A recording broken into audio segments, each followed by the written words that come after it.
This video is brought to you by Dr. Kristen R. Bromley's Guitar Method Book Series and Online Music Academy. Hi, I'm Dr. Kristen Bromley. Welcome to my online academy. It's so great to be here helping you with playing the guitar. In this video, we're going to be going over the PIMA finger picking pattern, which I introduced just a little bit in the last video that goes with this lesson series as I was explaining the finger picking or finger plucking technique. So it's going to be super fun. Here we're going to work it together with some chords, some chord progressions. We're going to jam right along with the band. You, me, and the band are going to be playing this finger picking pattern with a couple different songs. It's going to be super great. Now this video does accompany lesson 10 from my Chords and Harmony Books 1 and 2 method book. So if you had that book, you're going to want to turn to pages 64 and 65. That's where we've got the different finger picking patterns that we're going to be working on in this lesson series and some of the chord progressions that we'll be using as well. So in this video, we're doing number 1 on page 64, which is that PIMA pattern. So in the last lesson, I explained that the letter P represents the thumb, and then I represents index, M middle, and then that letter A represents the ring finger, and our pinky just moves with the ring finger. And to play these finger picking patterns in standard positioning, we put our index finger on the 3rd string, our middle finger on the 2nd string, and our ring finger on that high string. So those are the strings that we're going to be plucking with our fingers, and then our thumb will pluck the lowest note of the chord, which will be on the 4th, 5th, or 6th strings. As we get started with working on a pattern, and here we are working with number 1, this PIMA pattern, it's a really great idea to just start working it with the E minor chord, and the reason for that is the 2 strings that we put fingers down on to play E minor aren't used in the finger plucking pattern that we're doing, so we don't have to worry about the left hand, so you can just worry about the right hand. Remember that you want to bring it around with that natural arch. Your fingertips want to be positioned under the main joint and they pluck through almost like a one-handed clap.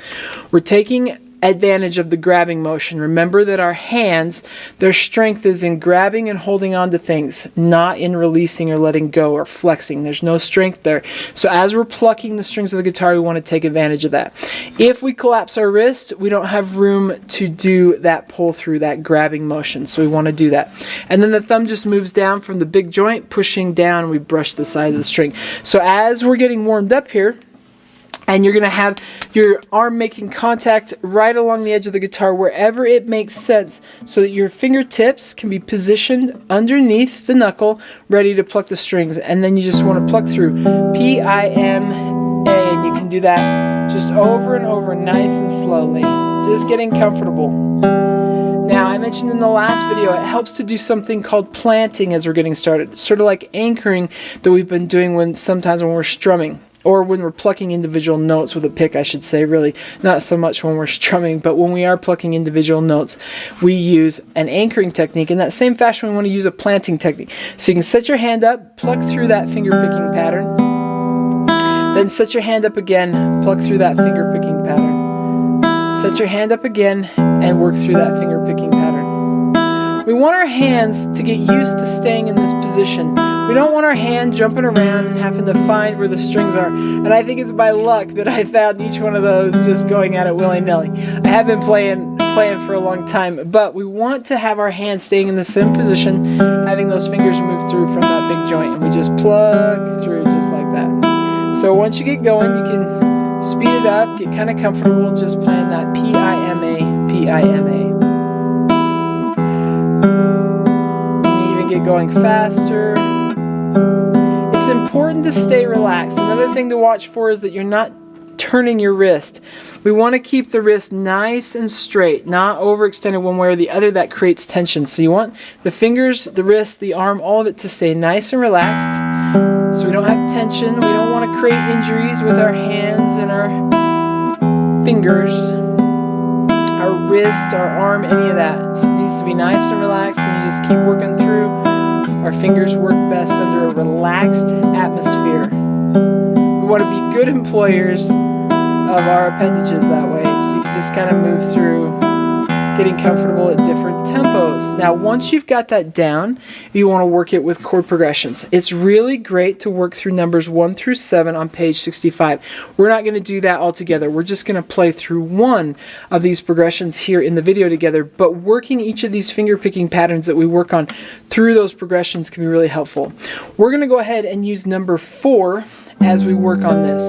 So our finger picking pattern goes P, I, M, A, P, I, M, A. That's 1 measure's worth of time. 1 and 2 and 3 and 4 and. So if we're playing a G, C, and D7 chord to play number 4 there on page 65, we need to find where our thumb is going to be plucking for each of these chords. So for the G chord, it's going to pluck that low 6th string. That's the lowest string we have a finger on. And then for the C chord, it's going to pluck the low 5th string. That's the lowest one we have a finger on.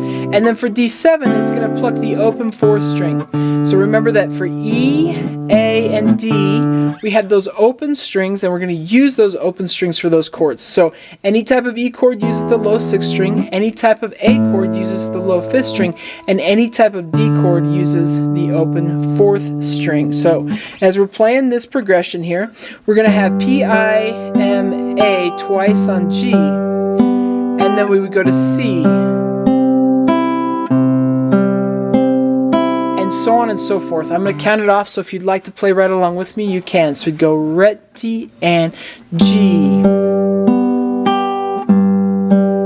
and then we had the C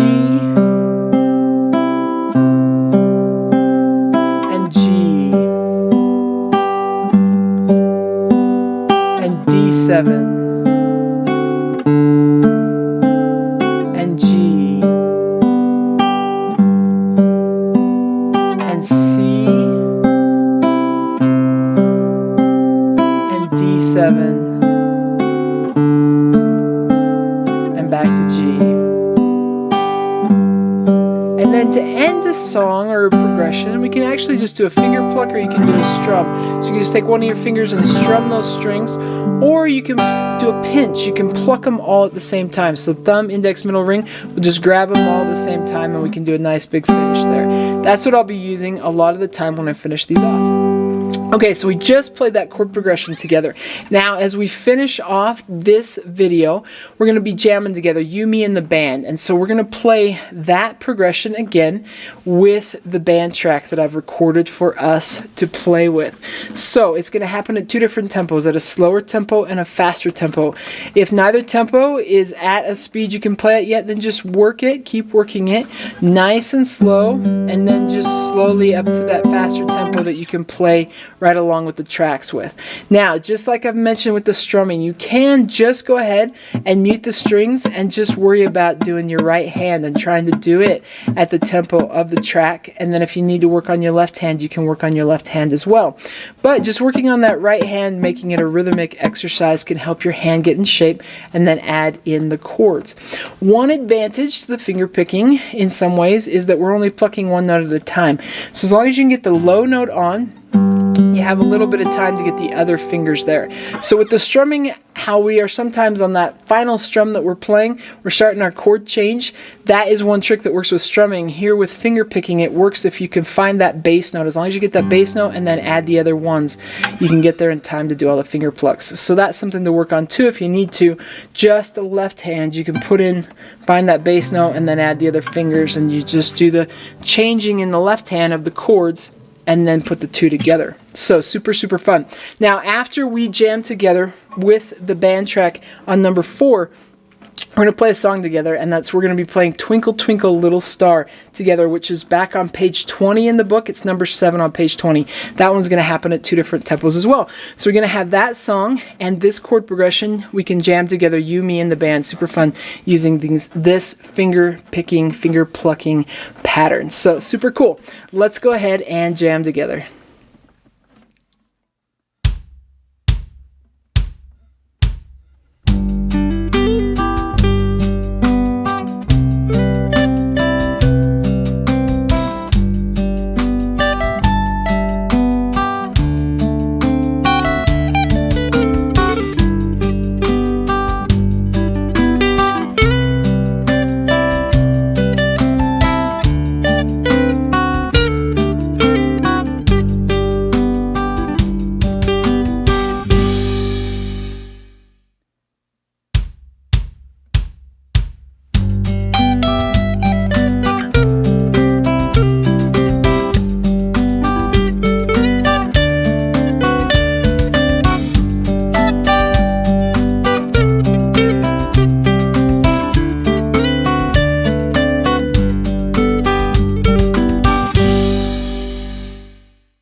Twinkle, twinkle, little star, how I wonder what you are. Up above the world so high, like a diamond in the sky. Twinkle, twinkle, little star, how I wonder what you are. Okay, awesome. I hope you're having fun with this. I love finger picking. It's so fun. It's such a great technique. In the next video that comes out, we're going to be looking at pattern number 2. So we'll just be working through these patterns with all these videos that go with lesson 10. 1 through 30, we'll have a video for each of these finger picking patterns. Lots of great patterns to learn. It's going to be super fun. Take care, and I'll see you in more of these videos. Thanks for watching this video. If you found it helpful, please hit the like button and subscribe to the channel. And be sure to check out more great content. You can find more information about me and my products at KristenBromley.com. Take care.